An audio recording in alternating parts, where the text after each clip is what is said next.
Today I'm going to show you how to remove a fucking bearing race off of a SHERCO 2-stroke crank, and you got to somehow get this fucking thing off without the $300 factory tool, which is fucking, it's just cancerous, right? So what you're going to do is you're going to cut a slit on one side, then you cut another slit on the other side, but you're also going to make sure they're at the same height or thereabouts, and then you're going to go out and fucking buy one of these fucking tools, right? This is like what, I think I paid 40 bucks, cheap as fuck.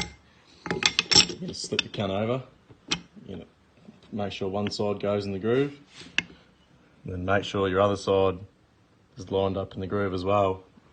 And basically you're gonna fucking tighten the nuts, so you're gonna, you know how these work. You tighten this one, tighten that one, send it.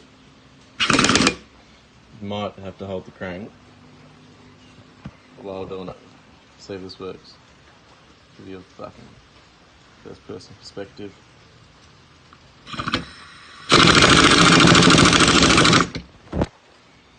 Fucking harder than it looks holding it. There you go. I don't know if you saw any of that, but that's the fucking technique, boys. That's all you gotta do.